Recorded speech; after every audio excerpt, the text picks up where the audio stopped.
പണ്ടൊരു ഗ്രാമത്തിൽ ഒരമ്മയ്ക്ക് 5 മക്കളുണ്ടായിരുന്നു. 5 മക്കളും കാണാൻ ഒരുപോലെയായിരുന്നു. അവരുടെ അച്ഛൻ അവരുടെ ചെറുപ്പത്തിൽ തന്നെ മരിച്ചു. ഈ 5 മക്കൾക്കും ഒരു പ്രത്യേകതയും ഉണ്ടായിരുന്നു. മൂത്തയാൾക്ക് കടൽവെള്ളം പോലും കുടിച്ചു വറ്റിക്കാൻ ഉള്ള കഴിവുണ്ടായിരുന്നു. രണ്ടാമത്തെയാൾക്ക് ഇരുമ്പിൻ്റെ കഴുത്തായിരുന്നു. മൂന്നാമത്തെയാൾക്ക് തീപ്പൊള്ളലേൽക്കാനുള്ള കഴിവുണ്ടായിരുന്നു. നാലാമത്തെയാൾക്ക് വെള്ളത്തിൽ ശ്വസിക്കാനുള്ള കഴിവും അഞ്ചാമന് എത്ര നേരം വേണമെങ്കിലും ശ്വാസം പിടിച്ചു നിൽക്കാനുമുള്ള കഴിവുണ്ടായിരുന്നു. ഈ പ്രത്യേകതകളും കഴിവുകളും ഇവർക്കും ഇവരുടെ അമ്മയ്ക്കും മാത്രമേ അറിവുണ്ടായിരുന്നുള്ളൂ. ഒരു ദിവസം മൂത്ത മകൻ അടുത്തുള്ള വലിയ നദിയിലേക്ക് ചൂണ്ടയിടാൻ പോയി. കുറേ നേരം ഇരുന്നിട്ടും അയാൾക്ക് മീനൊന്നും കിട്ടിയില്ല. ഒടുവിൽ നദിയിലെ വെള്ളം കുടിച്ചു വറ്റിക്കാൻ തീരുമാനിച്ചു. അയാൾ മുഴുവനും കുടിച്ചങ്ങ് വറ്റിച്ചു. അയാൾ നദിയിലിറങ്ങി വേണ്ട മീനുകൾ പൊറുക്കിയെടുത്തു. ശേഷം കരക്കു കയറി. കുടിച്ച വെള്ളം അത്രയും പുറത്തു കളയാൻ അയാൾക്ക് വെമ്പൽ വന്നു. കുറച്ചു നേരമേ അത്രയും വെള്ളം വയറിൽ നിൽക്കൂ. ഒരു നിശ്ചിത സമയം അയാൾ തുപ്പിക്കളയാൻ വന്നുകൊണ്ടിരിക്കും. അയാൾ തുപ്പാൻ വേണ്ടി നോക്കിയപ്പോൾ ദൂരെ ഒരാൾ നദിയിലിറങ്ങി മീൻ പൊറുക്കുന്നു. വിളിക്കാനും നിവൃത്തിയില്ല. എന്നാലോ വെള്ളം വയറിൽ നിന്ന് ഒഴിവാക്കാതിരിക്കാനും വയ്യ.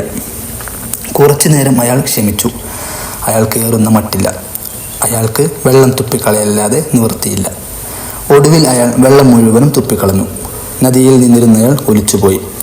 വിവരം രാജാവിൻ്റെ സന്നിധിയിൽ അറിഞ്ഞു. ഭടന്മാർ ഇയാളെ പിടിച്ചു കെട്ടി രാജാവിൻ്റെ അടുക്കൽ കൊണ്ടുവന്നു. ആരെവിടെ? കൊലപാതകിയായ ഇയാളെ തൂക്കിലേറ്റുവിൻ, രാജാവ് കൽപ്പിച്ചു. അവസാനമായി നിന്റെ ആഗ്രഹം എന്താണ് എന്ന് രാജാവ് ചോദിച്ചു. എനിക്കെൻ്റെ അമ്മയെ കാണണം പ്രഭു. രാജാവ് അമ്മയെ കാണാൻ അനുവദിച്ചു. അമ്മയെ കണ്ട് മടങ്ങുമ്പോൾ ഭടന്മാരുടെ കൂടെ പോയത് രണ്ടാമനായിരുന്നു. രണ്ടാമനെ തൂക്കിലേറ്റി ഒരുപാട് സമയം കഴിഞ്ഞിട്ടും ഇയാൾ മരിക്കുന്നില്ല.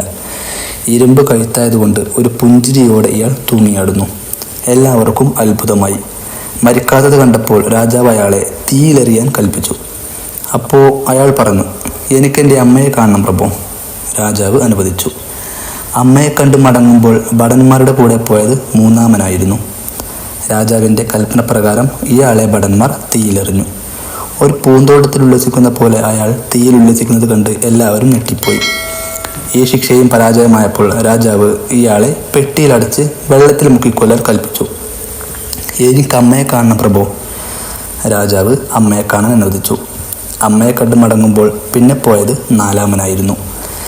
പെട്ടിയിലടച്ച് വെള്ളത്തിൽ മുക്കിയ നാലാമൻ 4 മണിക്കൂറായിട്ടും മരിക്കാത്തത് കണ്ട രാജാവും പരിവാരങ്ങളും അന്തം വിട്ടു. രാജാവിന് കോപം വന്നു. ആരെവിടെ? ഇനി ഇവനെ എന്തു ചെയ്യും? മന്ത്രിയും രാജഗുരുവും മറ്റു ഭടന്മാരും ഒന്നും മിണ്ടിയില്ല. എന്ത് മിണ്ടാൻ? ഇത്രയും ശിക്ഷകൾ നൽകിയിട്ടും ഒരു കുലുക്കവുമില്ലാത്ത ഇയാളെ എന്ത് ചെയ്യാൻ? അവസാനം രാജാവ് തന്നെ തീർപ്പ് കൽപ്പിച്ചു. ആരെവിടെ? ഇവനെ മണ്ണിൽ കുഴിച്ചു മൂടുവിൻ. എനിക്കെൻ്റെ അമ്മയെ കാണണം, അവസാനത്തെ ആഗ്രഹമാണ്. രാജാവ് സമ്മതിച്ചു. അമ്മയെ കണ്ട് മടങ്ങുമ്പോൾ ഒപ്പം പോയത് അഞ്ചാമനായിരുന്നു. അയാളെ ഭടന്മാർ മണ്ണിൽ കുഴിയുണ്ടാക്കി അതിലിട്ട് മൂടി. എത്ര നേരം വേണമെങ്കിലും ശ്വാസം പിടിച്ചു നിൽക്കാൻ കഴിവുള്ള അഞ്ചാമൻ തെല്ലും ഭയമില്ലാതെ കുഴിയിൽ കിടന്നു. അപ്പോൾ നദിയിൽ ഒലിച്ചു പോയവൻ ജീവനോടെ തിരിച്ചെത്തി. രാജാവ് ഉടനെ കുഴിച്ചിട്ടവനെ മാന്തി പുറത്തെടുക്കാൻ കൽപ്പിച്ചു. കുഴി മാന്തിയപ്പോൾ അഞ്ചാമൻ ഒരു പോറൽ പോലുമില്ലാതെ എഴുന്നേറ്റ് വന്നപ്പോൾ ഭടന്മാർ വാ പൊളിച്ചു നിന്നു.